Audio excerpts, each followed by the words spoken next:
vamos a hablar, sí, ahora sí, que está ya fuera de ruta, la licenciada en genética Noelia Cabral, investigadora. ¿Qué tal, Noelia? Ahora sí, ¿no? Hola, sí, espero que ahora sí. Muy Ya bien, estoy en el hotel, así que se, espero que escu- esté estable se la escucha muy comunicación. bien, se te escucha mucho mejor. Bueno, Bueno, estábamos bueno, empezando a hablar de qué heredamos los hijos de sus padres en cuanto a los rasgos físicos, personalidad, las enfermedades, que es lo que más preocupa. exacto. ¿No? Y también el tema, por otro lado, de si la infertilidad, vos sos especialista en Sí. reproducción, si también es hereditario. Un poquito te mando el popurrí de todo lo que estuvimos charlando acá, que nos fuimos por las ramas. Nos fuimos, acá charlamos hasta de la adopción, charlamos después, ¿viste? Así que imagínate. Sí, Así que sí, volvemos al rumbo con vos.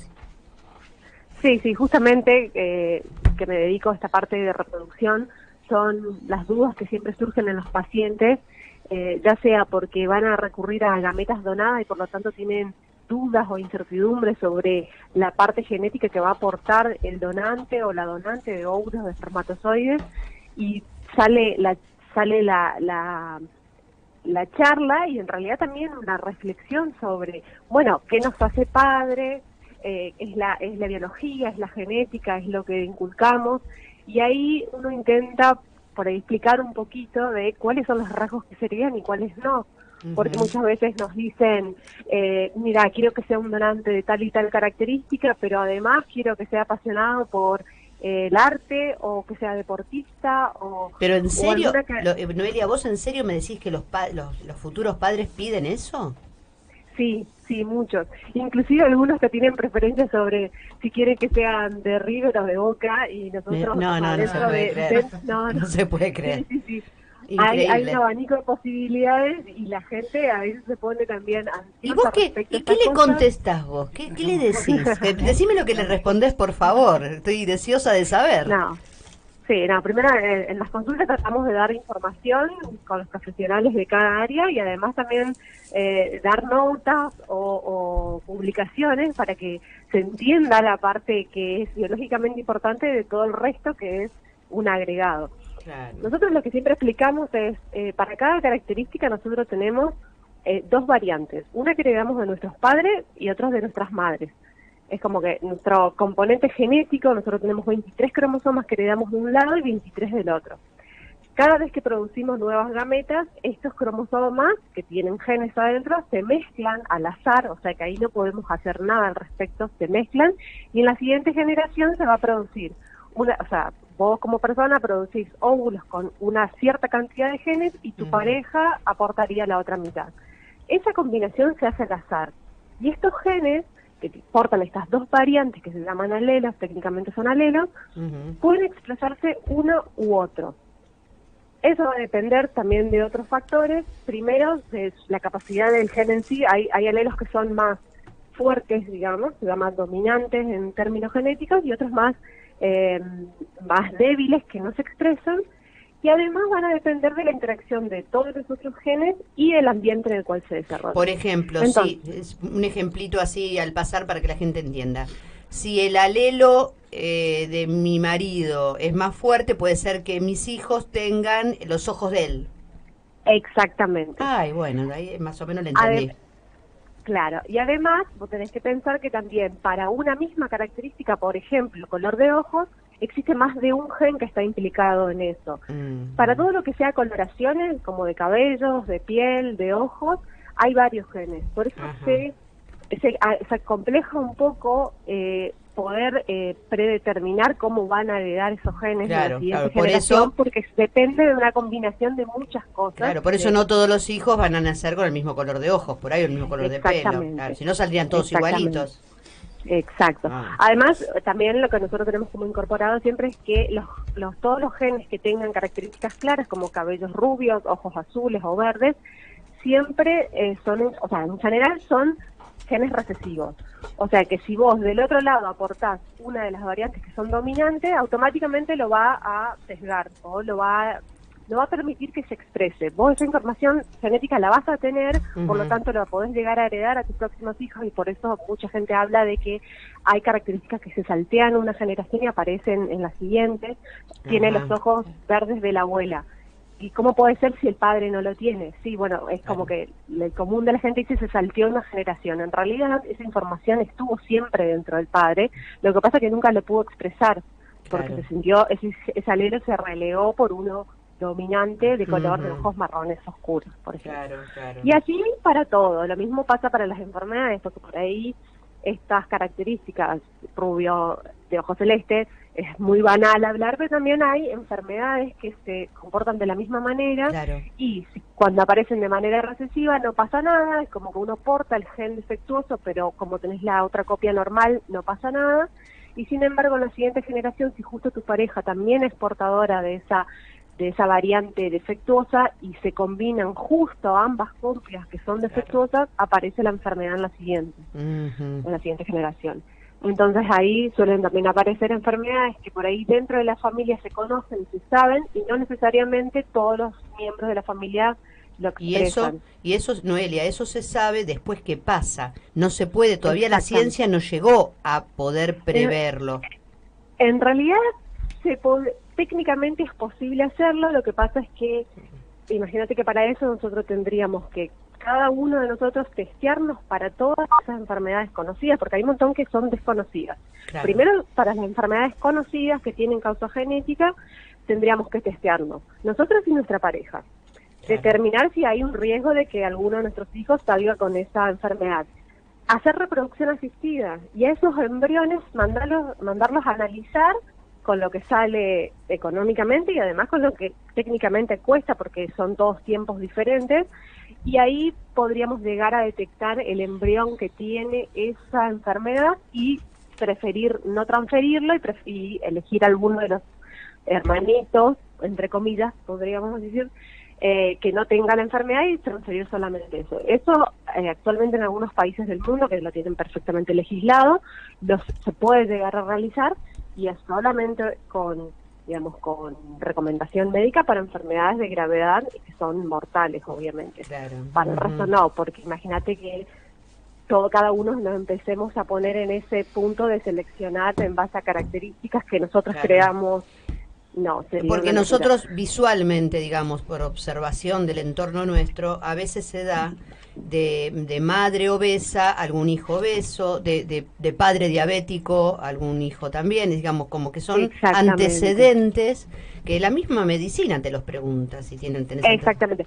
Y además, particularmente la obesidad o el cáncer, son enfermedades multifactoriales, o sea que no solamente van a depender de los genes que uno está aportando, sino del entorno. Y cuando me refiero al entorno, me refiero a la alimentación, al ejercicio, a un estilo de vida que tiene que como que potencia o disminuye el efecto de esos genes. Ejemplo. Uno puede ser portador y por ejemplo la obesidad, uno puede tener los genes de predisposición, que son genes que funcionan mal el metabolismo o tienen acumulación de grasa, digamos, en mayor proporción que lo que uno espera de manera normal, pero si a eso le sumamos sedentarismo y si a eso le sumamos una alimentación poco balanceada, estamos colaborando para que esa enfermedad se desarrolle. Lo mismo pasa con el cáncer de pulmón. No es lo mismo tener los genes de predisposición, pero fumar o no fumar. Y lo mismo pasa con el cáncer, que hoy en día es como está como muy distribuido. Hay tantos casos que la gente dice, no, el día que encuentren la cura al cáncer. No, porque no es la cura, es tantos factores que están involucrados que vos, por más que tengas la parte génica resuelta, te falta resolver un montón de otras cosas antes de decir, bueno, esto va a impedir que uno desarrolle el cáncer. No es tan sencillo. Es más global, somos un todo. Sí, en genética siempre decimos que el fenotipo, que es lo que vemos, es el resultado del genotipo, es decir, de la información genética, más el ambiente. Y en el ambiente incluimos todo, la alimentación, el estilo de vida, inclusive las habilidades, como las habilidades artísticas o deportivas, Sí. si no hay entrenamiento atrás de eso, no importa que uno tenga los Ujú. genes de Messi, si no entrenás como entrena ese chico, es Claro. imposible que uno se desarrolle, en Ujú. este caso futbolísticamente. Sí, no hay casos específicos que han podido saltar esas vallas o haber sobrevivido a todo eso. Por ejemplo, no te iba a preguntar que el caso por ahí, los casos de chicos que nacen en zonas desfavorecidas, con muchas menos oportunidades, y nacen y se Exacto. sabe que son inteligentes porque hay, bueno, estudios y test de inteligencia, pero que por ahí el entorno no les ha favorecido para eso. Puede Exactamente. sobrevivir, puede sobrevivir y puede ser exitoso en su vida, pero se da mucho menos que si un chico tenga todo el contexto a favor. Exactamente. Mm, Es que no tenemos que dejar de pensar que es una ecuación, donde por un lado está el genotipo y por otro lado el ambiente.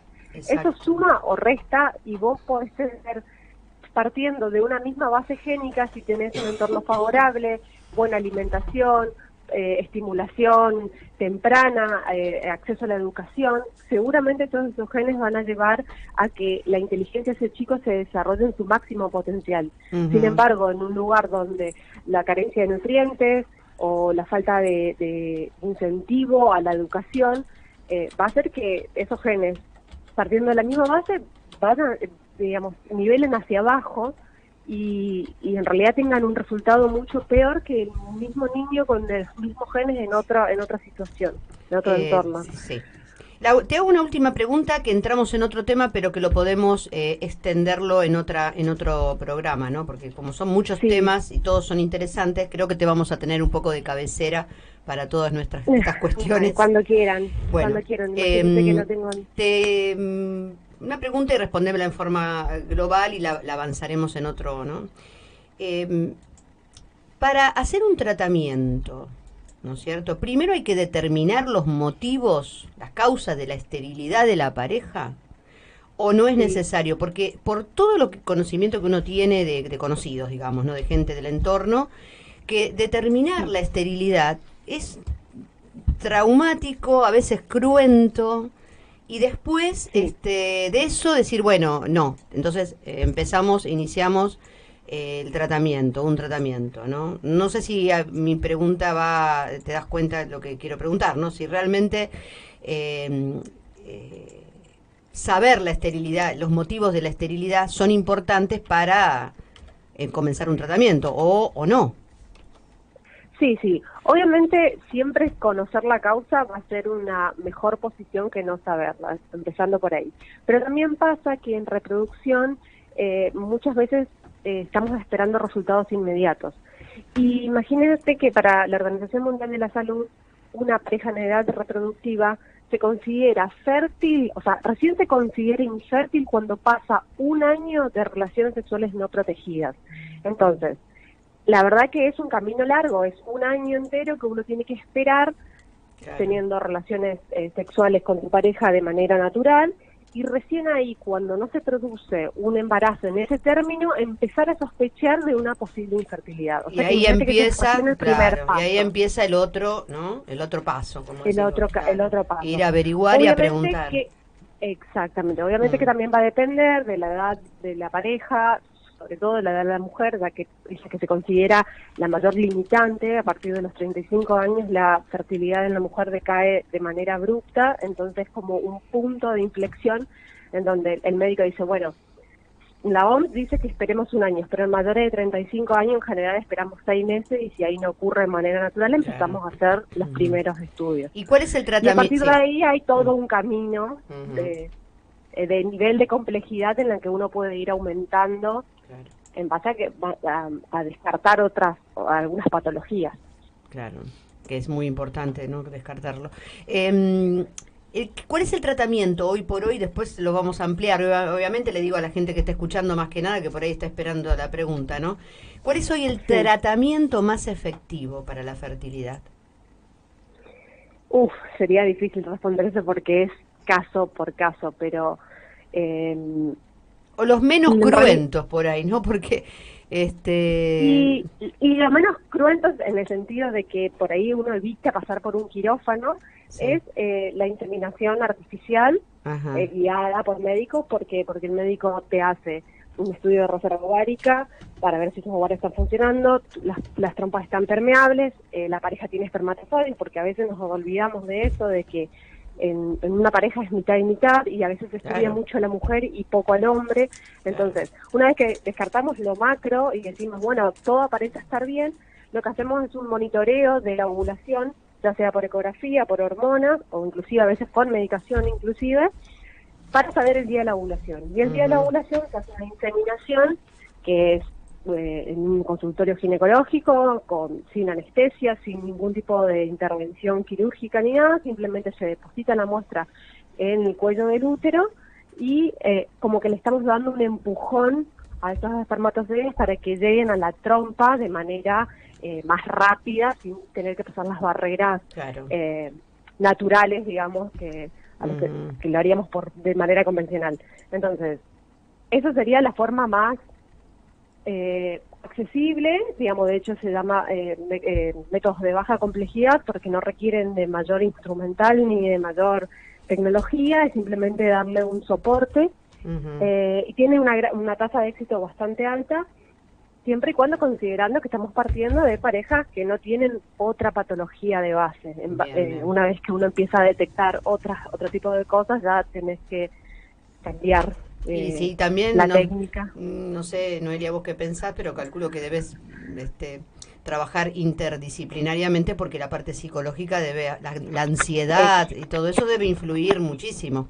Exactamente. De hecho, nos pasa que muchas veces nuestros pacientes terminan embarazándose en vacaciones, cuando están relajados, un poco más, no tienen su foco de atención en esto, Claro. antes que durante el año de tratamiento. Y Ujú. eso también demuestra que el componente psicológico tiene un papel fundamental en todo esto. Leyendo un poquito sobre todo esto, leía y le contaba acá a la gente, a los chicos acá de la mesa, que en otros, hablando de los famosos hijos a la carta, entre comillas, ¿no? Sí. Que en otros países del mundo existen catálogos de donantes con fotos y características de los hombres que entregan sus muestras, cosa que en nuestro país Sí. eso no está permitido. ¿Esto es No está así? permitido. Sí. Sí. Sí, en otras partes del mundo es cierto, lo tienen catálogos súper detallados de los donantes que participan de los programas de donación porque tienen legislación al respecto. Entonces las clínicas pueden trabajar de manera Ajá. completamente abierta porque existe leyes que amparan. ¿Qué es lo que pasa en Argentina? Que estamos en el proceso de todavía las leyes están a medias, hay proyectos de ley, hay algunas modificaciones que se hicieron que se aprobaron, otras no. Entonces, todavía requerimos de un marco legal para saber exactamente cómo Claro. actuar. En este caso Así yo, todo, sí, sí, sí, sí. Termina vos. no, no sé, así todo, en Argentina hoy en día existen bancos de gametos, de hecho yo soy encargada de uno de los programas de Reprobank, que es nuestro banco de gametos, y ofrecemos la posibilidad de al niño nacido conocer la identidad de su donante cuando cumpla la mayoría de edad. Y eso se llama Ah, mira, programa de identidad abierta, muy bien, que claro. el Ujú, donante acepta esa condición y el día de mañana esos ujú. niños van a tener acceso a la información del donante. Sí, yo lo que te iba a preguntar, me parece excelente eso. Lo que no me parecía, a mí, obviamente, personalmente, esto de los hijos a la carta, en donde los padres ya eligen a qué rasgos, porque en definitiva lo que están eligiendo son los rasgos de la persona. Al ver la Sí, foto están sí, eligiendo, sí. y lastimosamente también vivimos en una sociedad donde culturalmente tenemos muy arraigadas algunas cosas como que si es rubio de ojos celeste va a Claro, tener un mejor porvenir, por así decirlo, una claro, mejor. sí, Y entonces muchos se agarran de eso, de claro. yo quiero un Ujú. hijo de tal o cual O que característica. sea, a ver, que sea lo Y más parecido al padre, y al padre, el que va a ser el, exacto, ¿no? nosotros Eso lo que hacemos también. es cuando una receptora ficha para nuestro banco, completa las características fenotípicas de ella y de su pareja, si eventualmente tiene pareja, eh, y en el caso de que sean mujeres solas, nosotros tratamos de respetar más las características de la mujer que va a gestar, que es la que va a ser la madre, y Ajá. en el caso de que sean parejas, buscar las características que más se ajusten a su pareja, pero siempre en base digamos, a lo que la persona es, digamos, ¿no? Siempre dejamos la opción de que ellas elijan o que aclaren si requieren alguna condición en particular, pero nosotros como que en el contrato lo que decimos es, primero es compatibilidad sanguínea, obviamente por una cuestión médica, y después las características fenotípicas que mejor se adecúen a esa pareja. Qué interesante, Noelia. La verdad que tengo un montón. Voy a parar acá porque si no, tengo muchas más cosas para preguntarte. Pero vamos a esperar que vos vuelvas de este viajecito y vamos a conversar nuevamente. No te digo el sábado que viene, vamos a dejar descansar un poquito la audiencia que piense todo lo que hemos charlado, porque quiero hablar contigo de la ética también, porque la ética no es solamente en la vida de uno, sino en todo, ¿no? Exacto, y es justamente en estos temas donde se plantean muchas veces ¿cuál es el límite entre lo científico y dónde entra ya la manipulación? Y también lo económico, ¿no? Porque la gente piensa que yo tengo plata, entonces voy, compro, y se piensa que es consumismo esto. Estamos hablando de seres humanos. Sí. Es difícil, ¿no? Sí, pasa muchas veces, y además lo que yo siempre digo, una cosa es lo técnicamente posible, porque técnicamente hay cosas que se pueden hacer, y después lo que éticamente o moralmente no puede hacer. Exacto. Y vos estás del lado de la ciencia, que te debe costar un poquitito más, sin embargo, esto. Aunque en todas las universidades, y vos tenés un doctorado que estás haciendo, una tesis, entonces la parte ética debe ir acompañada con todo, como en todo lo ahora, ¿no? Sí. De hecho, tengo una amiga que hace poco hizo su tesis doctoral sobre bioética, que por ahí es a veces un poco relegada dentro de las ciencias, y ella prefirió hacer en esto. Así que es algo que todo el tiempo lo tenemos presente. Lo que pasa es que también tenemos que dejar nuestras opiniones personales por sobre las científicamente correctas. Entonces, no pasar primero no a la ilegalidad, y no tampoco a cuestiones poco éticas o inclusive morales, porque eso ya va a depender de cada uno. Claro, exacto. Bueno, Noelia, me queda claro que tenés una pasión por el tema y me encanta, porque podemos hablar 5 horas. Que no vamos a poder hablar 5 horas, pero me encanta haberte, no sé, buscado y que estés aquí. Así que te vamos a llamar nuevamente, porque en este programa la única licenciada en genética sos vos por ahora. No tenía otra. Psicólogos tengo un montón, pero en genética andaba buscando hasta que, te encontré ahí por LinkedIn y me animé a contactarte, ¿no? Así que fue un poco... Perfecto. Yo te agradezco, porque también me encanta a mí colaborar en estas charlas de difusión, sobre todo para el público general, que a veces está un poco más lejos de lo que nosotros en la práctica cotidiana técnica estamos acostumbrados. Entonces, cuando quieran... Bueno, muchas gracias. Un abrazo ahí a todos los que están con vos, que estarán diciendo, vino a pasar unos días de vacaciones y está trabajando, dicen. ¿Sabés lo que pasa? Que uno... Es que cuando uno tiene una pasión, no importa si es vacaciones, uno sigue hablando de su pasión, y la verdad que es bárbaro. Así que un abrazo grande, que la pases muy bien, ¿eh? Bueno, gracias igualmente a ustedes, y que terminen un lindo día. Gracias, Noelia, un abrazo. Bueno, hablamos con Noelia Cabral, licenciada en genética, investigadora. Un gran placer, la verdad que sí. Bueno.